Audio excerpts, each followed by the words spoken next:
Congress. And Anson, by the way, agrees in the chat with Dominic's point. Thank you, Les. Well, can I just say one more thing? Sure. And so we have to look at what the alternative is. If they have a bomb, then Iran is a much bigger problem to everybody, including the people in Iran. And if we're trying to get the Middle East stabilized, a nuclear armed Iran is the opposite of that. Thank you, Les. We'll now go to David.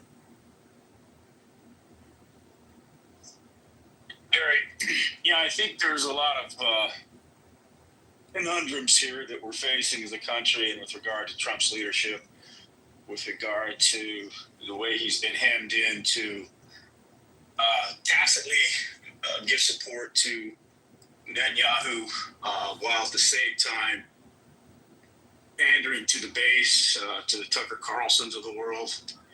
But I thought Tucker brought up some interesting points, Gary, and that was highlighting the fact that Ted Cruz did not have a whole lot of command, not just of the population of Iran, but their ethnic makeup. Not just them being a Muslim Persian country, but the other cultures that also exist in a place of 90 million people.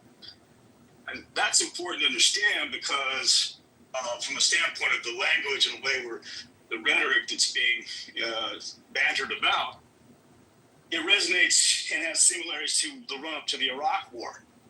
And we saw how, George W. Bush spoke about this big threat, this massive threat to our security.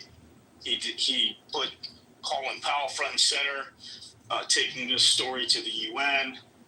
And we saw the disastrous outcome of that campaign. And so are we also entering into a very similar, are they setting a trap to enter into a Gulf War II here with regard to a country to be more radicalized, get the support of the other aspects of the Middle East? So, I think it's important, as much as I'm not a big MAGA supporter, I think their voice is very important with regard to checking Trump's ability to throw us into something that could have very protracted and massive consequences, not just to the loss of life to the Iranian people and the potential further destruction, or further, not destruction, but damage to the Israeli people in their country, but also to the possible displacement of Iranians, causing massive refugee situations that we've seen in the Syrian campaigns. We're seeing, obviously, the fact that there may not be the ability to do a regime change, the likes of which the Iranian people deserve. And again, I'm no fan of this regime either, Gary. This is a regime that's repressed its people, that's looted its economy, with the backroom deals with China, the shadow economy that exists there.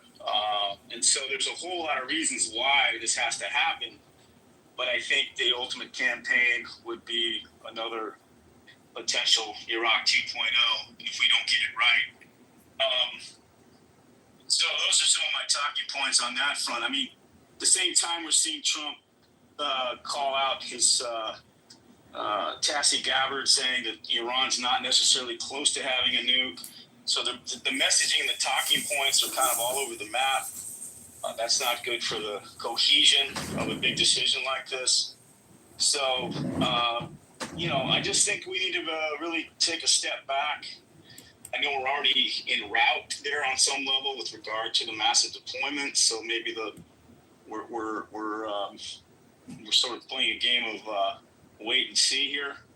But yes, I'd like nothing more than to see the regime toppled.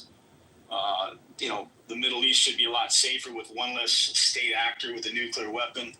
But keep in mind, Gary, that a lot of these countries like Iran, North Korea, and even Pakistan, who obtained a nuclear weapon in the early 70s as a byproduct of what India did in terms of their nuclear campaign, these countries feel they're in desperate throes to secure themselves by any means necessary because they can't